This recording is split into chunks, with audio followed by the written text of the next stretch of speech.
kelompok 3 yang akan mempresentasikan hormon reproduksi. Anggota kelompok Fitri Pajiah, Yulia Ningrum, dan Sirapania Salsabila saya sendiri. Untuk mempersingkat waktu, materi yang pertama akan dijelaskan oleh saudari Fitri. Kepadanya, waktu dan tempat dipersilahkan.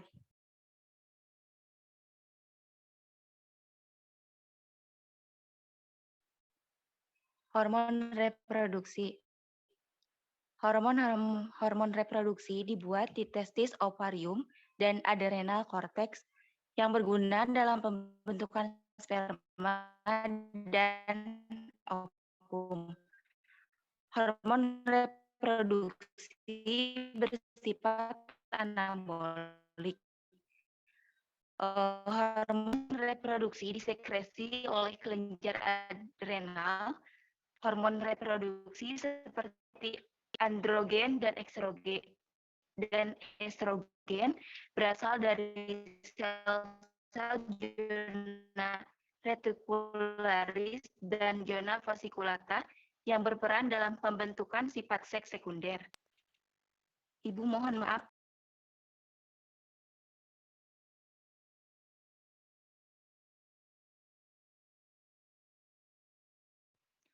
Hormon reproduksi merupakan molekul steroid derivat dari kolesterol. Hormon reproduksi berada di sitoplasma yang bergabung dengan protein reseptor spesifik. Terikat secara kompetitif membentuk kompleks hormon reseptor. Kompleks pengikatan hormon reproduksi berperan sebagai pengatur pembentukan protein dan enzim sistem reproduksi. Kompleks hormon reseptor masuk ke inti dan terikat pada kromatin atau reversible DNA yang selanjutnya sebagai bahan untuk membuat RNA pada sintesis protein atau enzim sistem reproduksi. Hormon reproduksi pada konsentrasi tinggi bekerja langsung melalui aktivitas enzim-enzim yang ada di membran sel-sel target.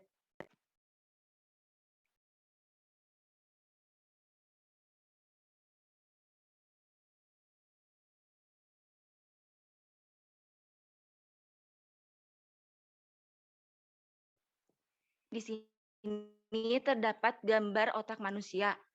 Otak manusia terdapat beberapa bagian, salah satu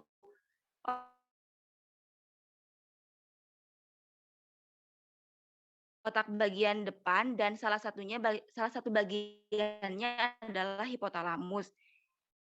Hipotalamus memiliki dua bagian anterior atau bagian depan dan belakang. Untuk hormon yang bekerja pada sistem atau anterior.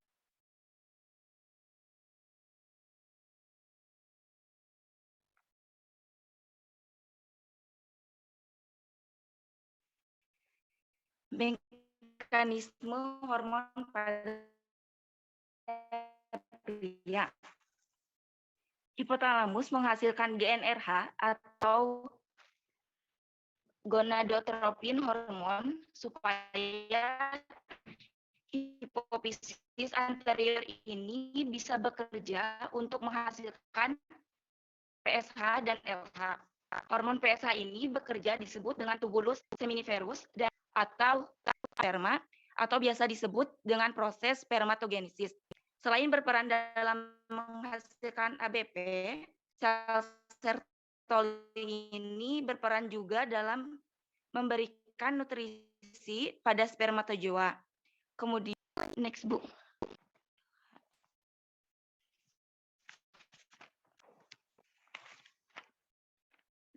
Nah, di sini terdapat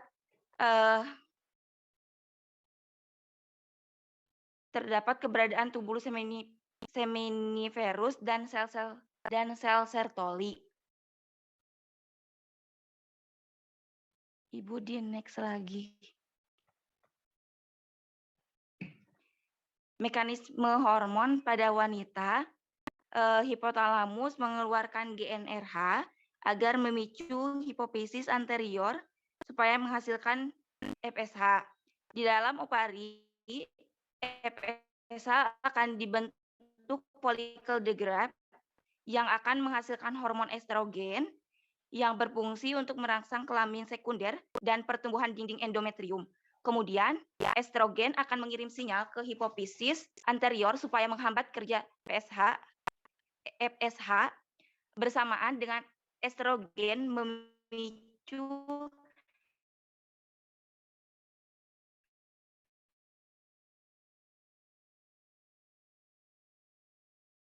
hipofisis anterior untuk menghasilkan hormon LH. Hormon LH akan merangsang folikel degrad supaya pecah, kemudian akan menghasilkan oosit sekunder yang biasa disebut dengan ovulasi. Kemudian sisa dari folikel degrad ini yang sudah pecah disebut dengan badan kuning atau corpus luteum yang akan memicu menghasilkan hormon progesteron.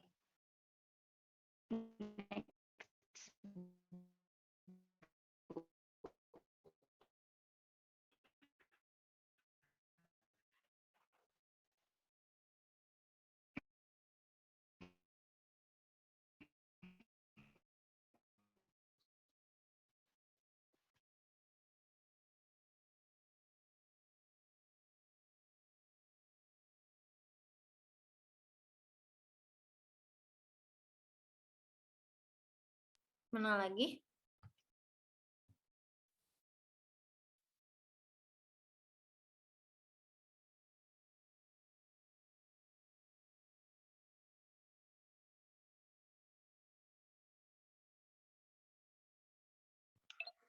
Mohon maaf Bu, teman saya terkendala jaringan. Di sini saya akan melanjutkan presentasinya.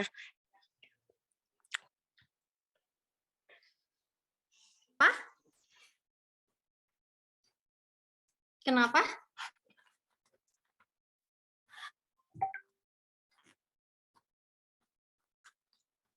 Identifikasi hormon pada laki-laki, hormon FSH, hormon LH, hormon testosteron, dan hormon androgen. Sedangkan pada perempuan, hormon FSH, hormon estrogen, hormon LH, dan hormon progesteron.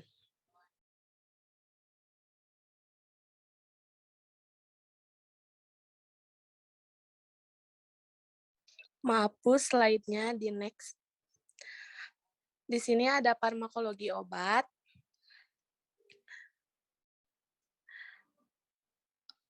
Obat yang pertama yaitu ada mesterolon. Mekanisme kerjanya menambah jumlah androgen yang diproduksi secara alami. Fungsinya yaitu untuk mengobati kekurangan hormon androgen dan hipogonadisme. Dosis awal 75 sampai 100 mg per hari yang dibagi dalam 3 sampai 4 dosis. Dosis pemeliharaan 50 sampai 75 mg per hari yang dibagi dalam beberapa dosis. Obat yang kedua ada andriol. Mekanisme kerjanya yaitu testosteron bekerja langsung sebagai androgen yang direduksi terlebih dahulu menjadi DHT yang akan berkaitan dengan reseptor androgen yang sama tapi dengan afinitas yang lebih tinggi. Andriol di sini fungsinya sebagai terapi pengganti testosteron pada gangguan hipogonadal pria, primer atau sekunder seperti setelah kastrasi, hipopituitarisme, impotensi endokrin, gejala bakterium pria seperti penurunan libido dan penurunan aktivitas mental dan fisik. Untuk dosis awalnya yang digunakan yaitu 120 sampai 160 mg per hari selama 2 sampai 3 minggu. Untuk dosis pemeliharaannya kemudian dilanjutkan dengan 40 sampai 120 mg per hari. Obat yang keempat yaitu linoral. Mekanisme kerjanya menurunkan hormon luteinizing atau LH yang kemudian menghentikan proses ovulasi atau pelepasan sel telur ovum selama siklus haid. Untuk fungsinya, petunjuk mengenai kondisi medis yang memerlukan efek terapi dari suatu produk kesehatan, diantaranya obat, suplemen, dan lain-lain. atau kegunaannya yaitu suatu produk kesehatan untuk suatu kondisi medis tertentu. Untuk dosisnya 0,5 mg per hari selama 25 hari. Hari ke-16 sampai dengan hari ke-25 ditambahkan progesteron.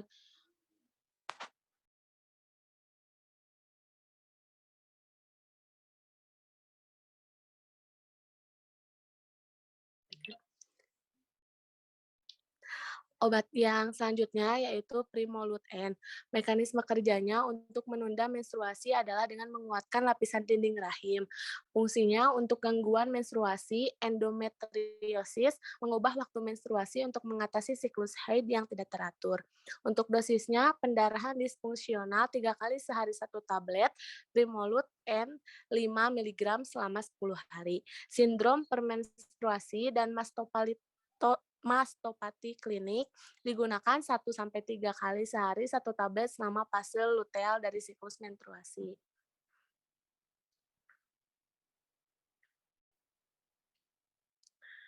Yang selanjutnya, obat progestin, mekanisme kerjanya menekan sekresi gonadotropin dan sintesis steroid seks di ovarium sehingga implantasi ovum yang telah dibuahi tidak mungkin terjadi. Fungsinya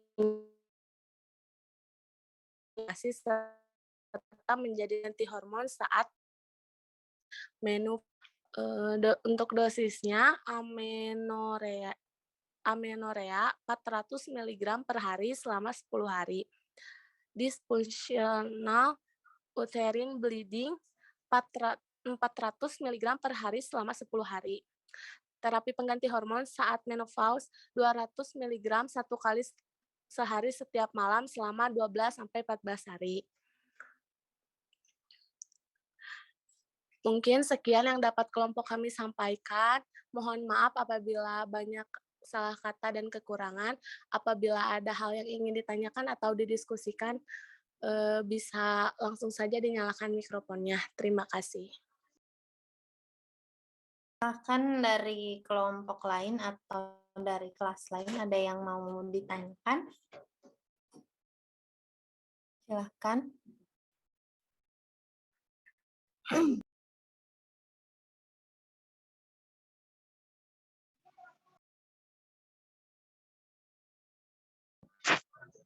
Silakan.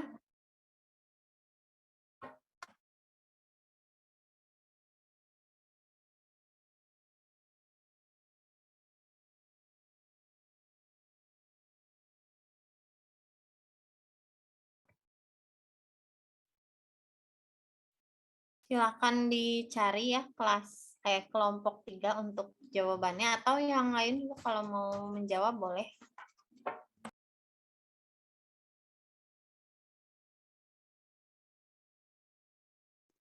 Izin menjawab.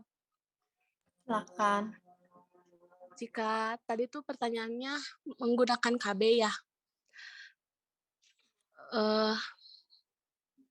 Menurut yang saya ketahui, boleh menggunakan KB itu setelah 6 minggu setelah melahirkan.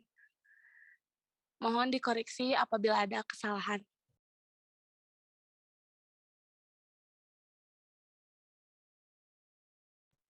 Ya, sama-sama. Ada lagi yang mau bertanya? Bu, boleh bertanya? Silakan. Kan tadi teh ada terapi penggantian untuk menopause ya. Itu teh aman nggak ya, Bu? Untuk kelompok 3. Apakah terapi penggantian untuk menopause itu aman apa tidak? Ya, silakan kepada kelompok 1. Apakah aman atau tidak terapi pengganti menopause?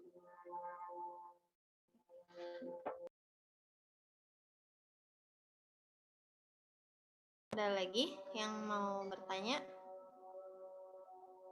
atau menambahkan?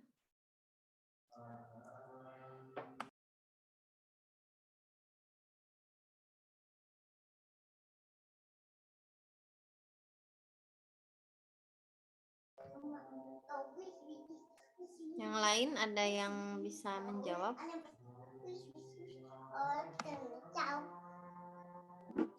aman selagi digunakan sesuai dengan anjuran dan tidak ada keluhan sebelumnya atau tidak ada riwayat yang dilarang untuk pemakaian obat penggantinya. Aman ya. Jadi asalkan sesuai dengan dosis.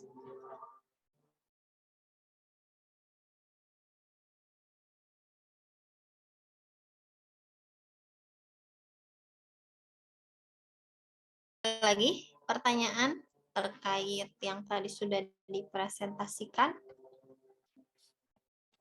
Jadi kan ada hormon reproduksi selain pria, ada juga hormon reproduksi pada wanita.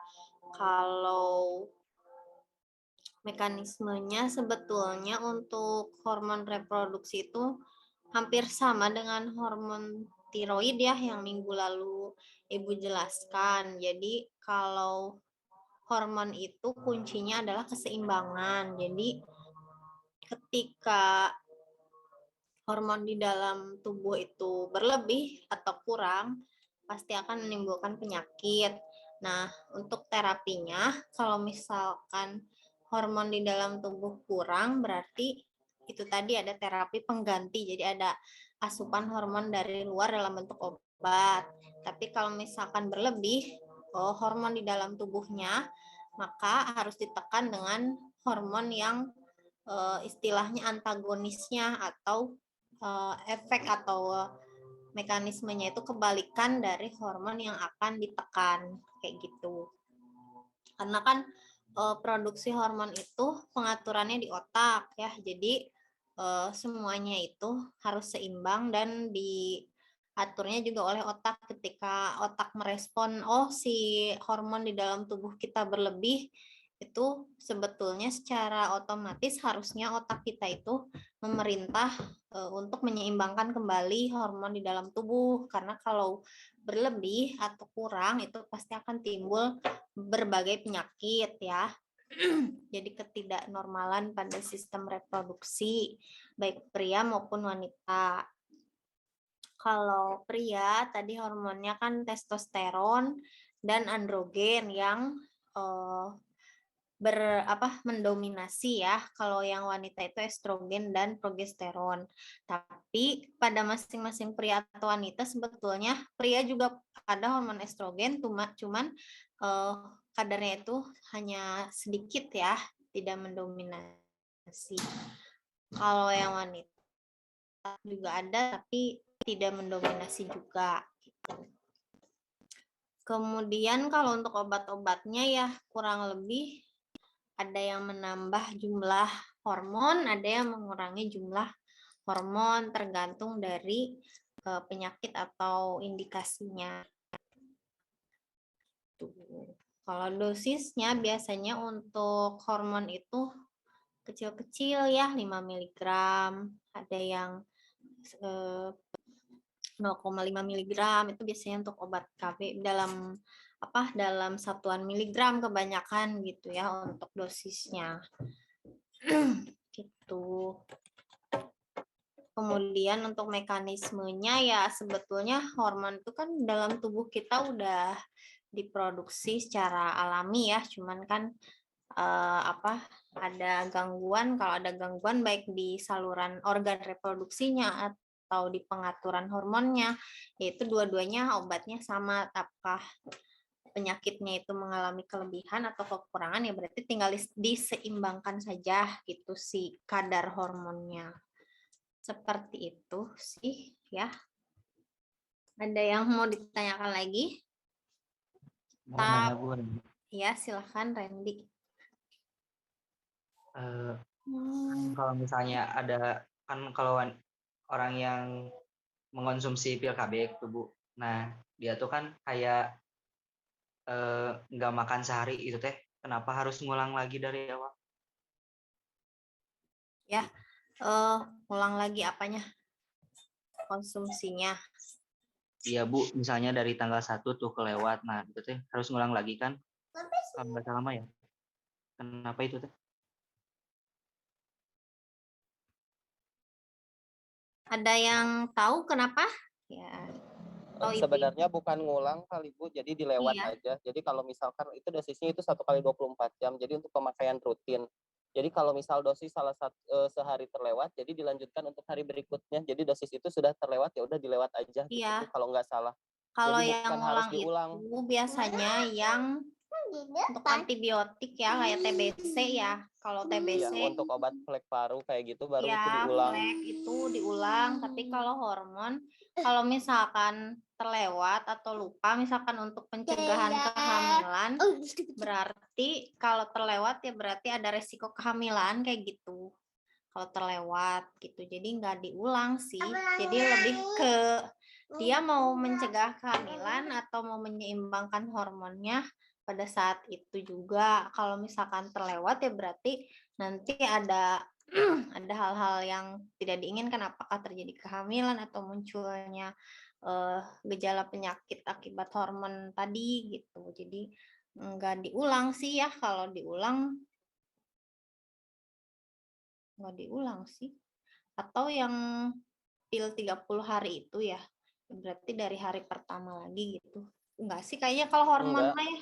itu langsung dilewat aja, kan di situ ada penanggalannya Ya biasanya Bu. berarti Jadi di dilewat skip aja. aja ke tanggal Jadi langsung ke berikutnya tanggal ya. berikutnya. Iya, kalau nggak salah seperti itu. Ya jadi ya kalau misalkan kelewat 1 hari ya, udah berarti resiko adanya kehamilan kayak gitu. Baik Bu, terima kasih.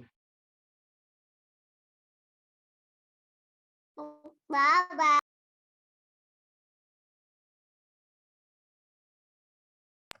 Ada lagi yang mau ditanyakan atau didiskusikan?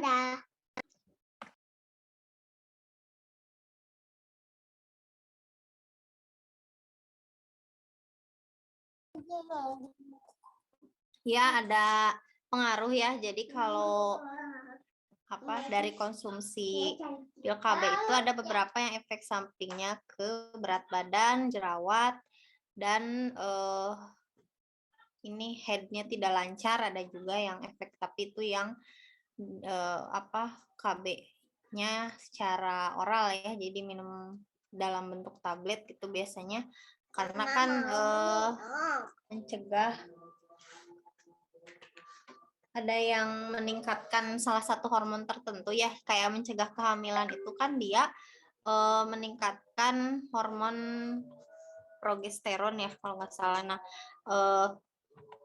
ketika hormon tersebut meningkat, maka ada efek samping ke kulit, ke nafsu makan gitu. Jadi ada efek samping ya kalau untuk konsumsi hormon, terutama dalam bentuk pil KB itu atau yang disuntik itu biasanya. Tapi nggak semua sih, ada juga yang malah efeknya itu menghaluskan kulit.